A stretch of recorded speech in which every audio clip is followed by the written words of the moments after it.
Hey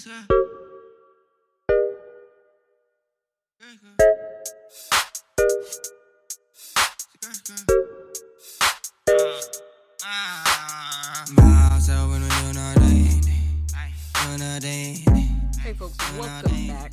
My name is Joy. And coming up to this election, I've seen this fissure happening between certain, I call it a sector, of black women, online especially, in media, academia, Hollywood, and seemingly all black men, no matter what part of the world they're in, industry, class, if you want to call it that. And it's seemingly this tension that's being created, one-sided, I would say, is on behalf of the Democratic Party, who no black person should be caping for, if truth be told.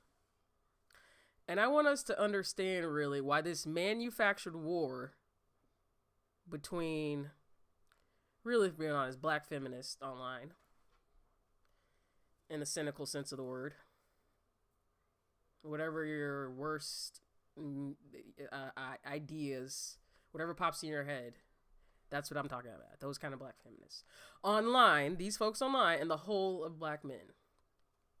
This war doesn't make sense that's happening. Doesn't benefit black men or black women or the black community in any way, shape, or form. And let me tell you why. Since the civil rights movements and the legislative acts that have resulted, the Democrats have not done anything measurable just for black people. Even the Civil Rights Act, if I'm being honest, and I say measurable and put emphasis on that, because sure, we saw measurable increases, and especially with JFK's emphasis on affirmative action. But even that wasn't just for black people. As we know, the primary beneficiaries, the populations that benefit the most this day and age, are white women and other non-black women of color. LBJ didn't want to sign any of that civil rights legislation in the first place and swore the Democrats would lose the South for a generation after he did. And lo and behold.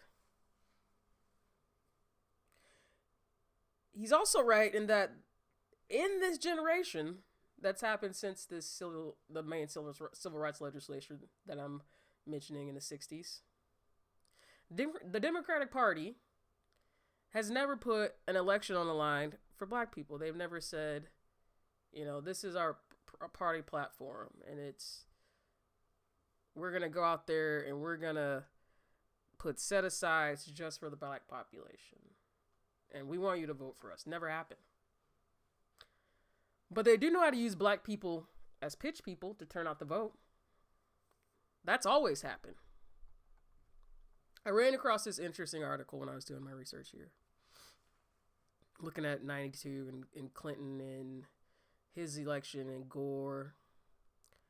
And I'm looking at, this would have been Jesse Jackson's third time running for the presidential nomination for the Democratic Party. So he's run a couple times. Jesse Jackson, Rainbow Coalition, that Jesse. African-American Jesse, supposedly coined the term. When Jesse was deciding to run in 92, he said this to an interviewer on his relationship with the Democratic Party. He says, quote, "They've admitted they would like to use me to register voters, inspire voters, and argue the case and pick the cotton. But when it's time to bail it and have legitimate interest in the industry, that's where they want to draw the lines." End quote. If the man could do one thing, he can talk. So I don't know any other better way to say it. We can always be the spokespeople, the get out the vote or die. But at the end of the day, you know that meme where after the election they kick the black people out of the car and the Democrats are riding away. That is what it is. 92 election, Bill Clinton is elected. Same election we're talking about here with Jesse. He goes on to sign into law the crime bill our other Democratic friend Joe Biden authored. So these are the same Democrats that we now see folks fighting for online, calling other black folks who might want a black agenda everything but a child of God. Clinton signed it. Joe Biden wrote it. And Joe Biden was proud of it. You on the Senate floor, you could tell he felt like he did it. He'd invented a new way to enslave the black population. And go with me here. Don't forget, this is just half a generation after the boomers start to actually reap the benefits of the affirmative action policies I talked about previously. Okay, JFK says, hey, I'm going to ask y'all to, affirmatively try to hire not just white men. So the boomers are reaping the benefits of the affirmative action and the fair housing. They're moving into white neighborhoods. They're getting jobs at corporation. Think about Cory Booker's parents, both executives at IBM in the 70s, 80s. We get the Obamas of the world who get those slots and go to Harvard and Princeton. Get black people moving away from the city and into what used to be all white suburbs. And when I say that Joe Biden did it, this is what I mean. And every presidential candidate or Democratic candidate for major office since then has been elected on a promise that they would bring black people ADOS to heal. Again, case in point, the crime bill. The fact that H.R. 40, which has been around since 1989. Hell, I was born in 88. It's almost as old as me. It's still waiting to be passed into law. When the Democrats have had the power in Congress, to get it done multiple times in those 30 years. How else would they have passed the Affordable Care Act? And all these other sweeping pieces of legislation. But for 30 years, H.R. 40, the bill to study reparations for the descendants of slavery, has been sitting in Congress for 30 years with less than a dozen signatures for most of it, the duration of that. It is until now we've seen everything with ADOS over the last 3 years. There actually be upwards of 100 signatures, and there being hearings on the bill, and reparations is being discussed in the chambers of Congress and on the presidential stage, debate stage. That's Clinton, Bush. Under Obama, you say, oh yeah, he's the first black president. That means something, right?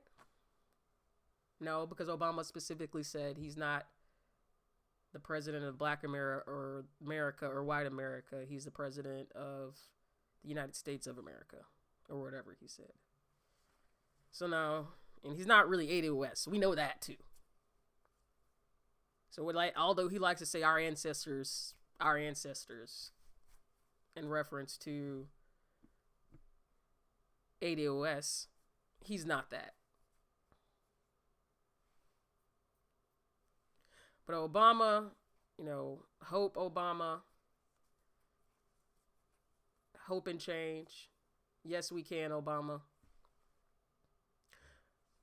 Under Obama, the black population actually falls backwards economically. This article from The Intercept that looked at Obama's housing policy showed that his decisions devastated black wealth. And let me read this quote here about what it is.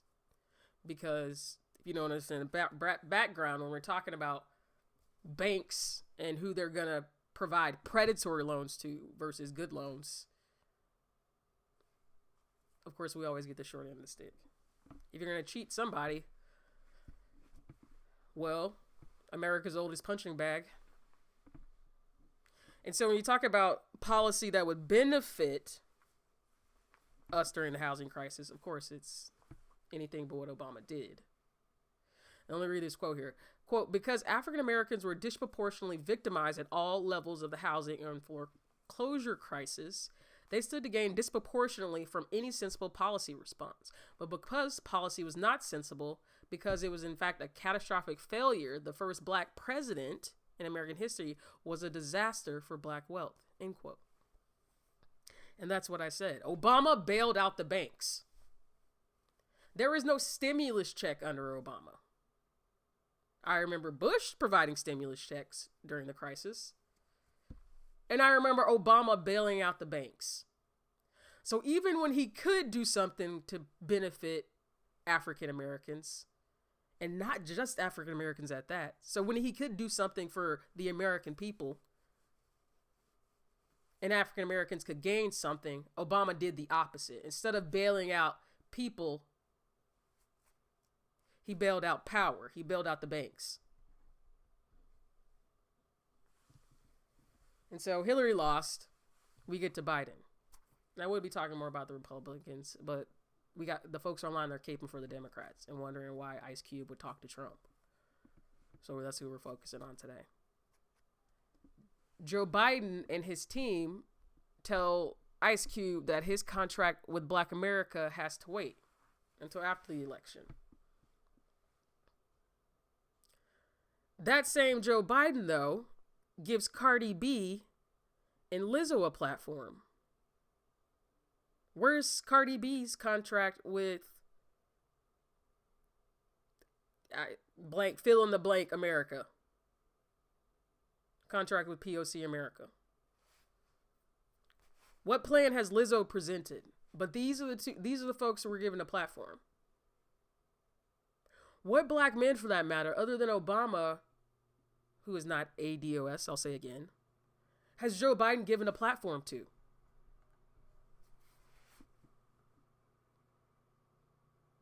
He hasn't, but we get this Lizzo. This is a Lizzo we get right here.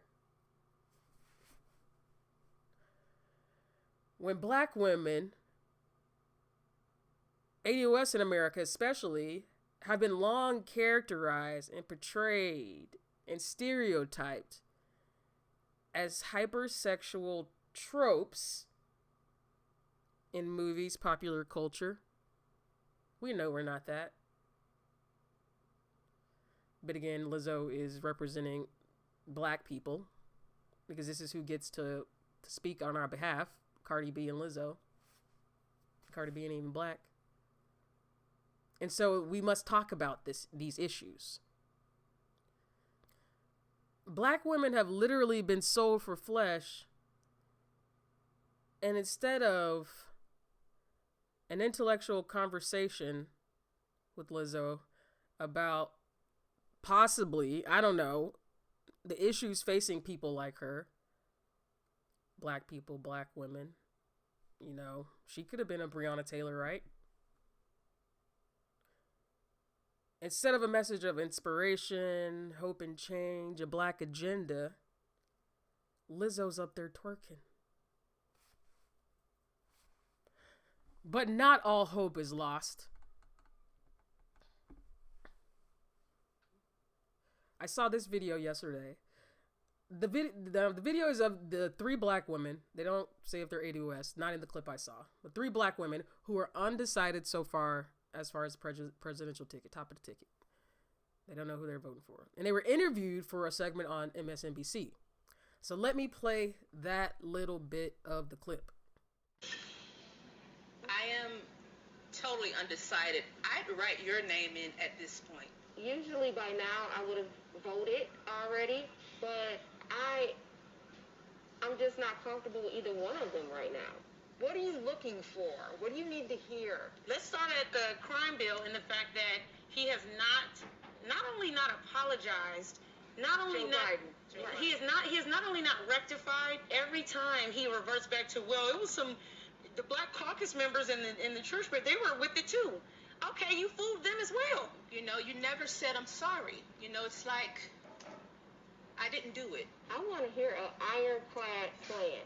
I don't want to hear if this or if that or after the election. Does the presence of Kamala Harris on the Democratic ticket sway you at all? Not at all. I don't know who said she had our vote. She does not. We were supposed to grab onto Kamala with the black girl magic. But that didn't happen because she didn't right her wrongs. Now, rightfully, these women are saying neither candidate, Biden nor Trump, has presented a plan for Black. Excuse me. They have presented a plan for Black America, or a plan for diverse America. I'll say that. But that doesn't mean it actually contains a Black agenda with tangibles. Not just words, but tangible outcomes. And they also make it clear that putting Kamala on the ticket does not translate to an invite to the cookout for Joe Biden. Just because you put a Black lady, and Black, we use that term loosely at this point, because you see other headlines, they say she's the first Asian American, first Asian, first Indian, first Jamaican, first Black woman of color.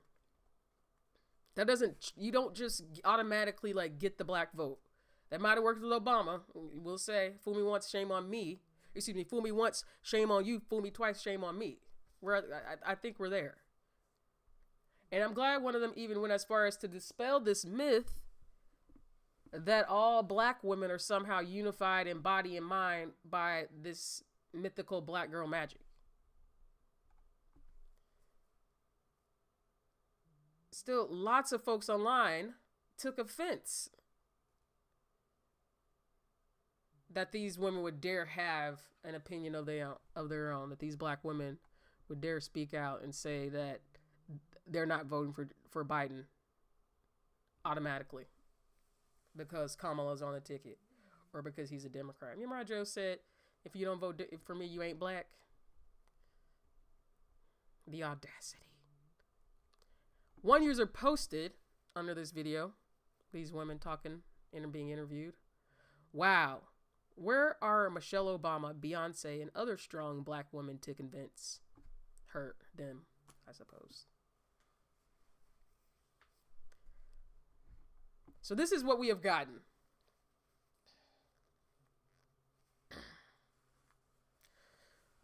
Not where are strong Black women either to provide, to speak about Joe Biden's plan for Black America and to outline it, but to convince. That's not the right verb you would use there.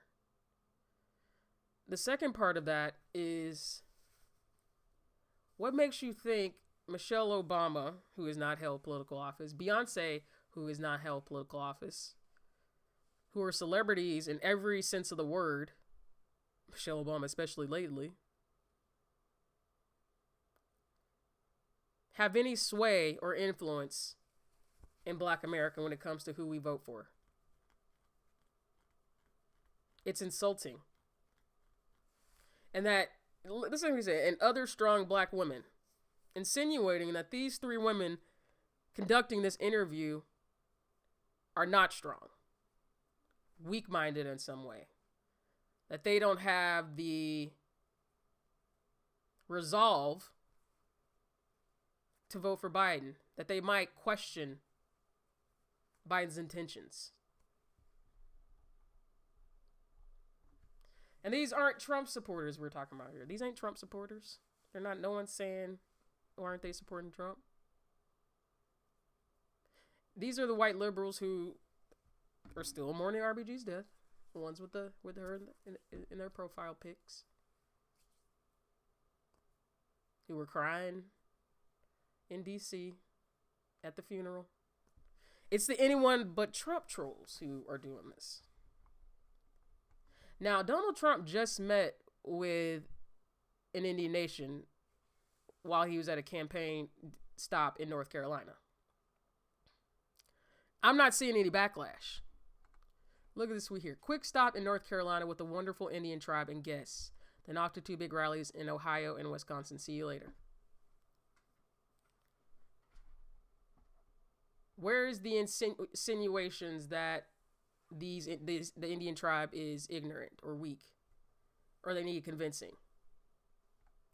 I guess it's okay for Indian tribes to meet with Donald Trump on policy issues, present plans for their communities, for their unique interest.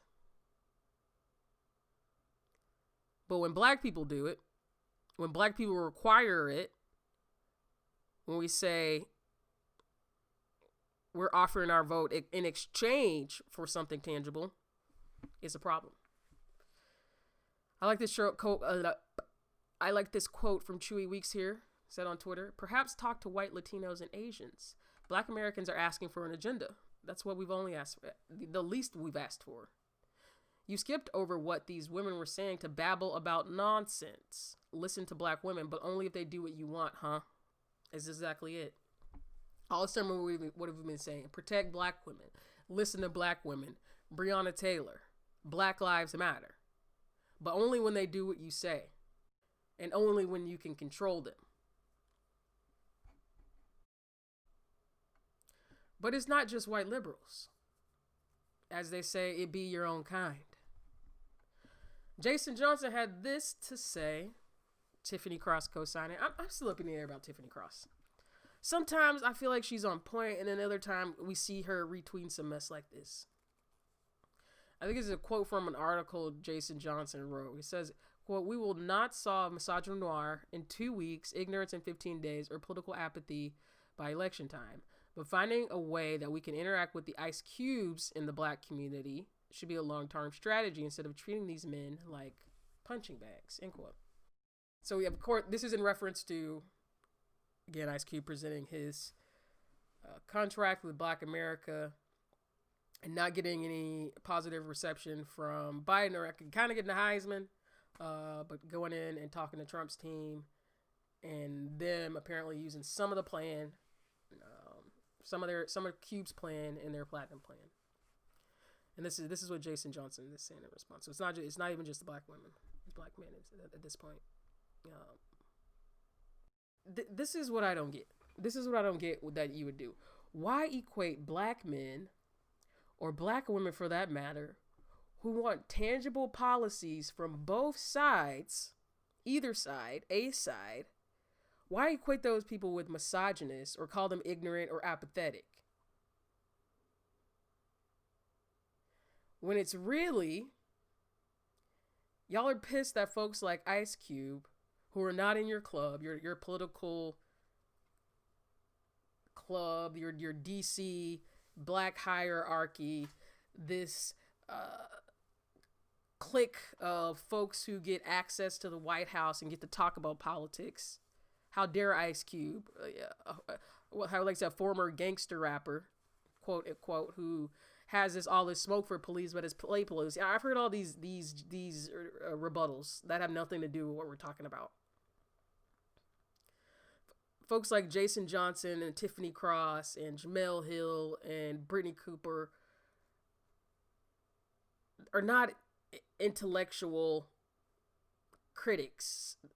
They're trustees who are trying to keep the rest of black folks on the plantation in line and on the Democratic Party farm.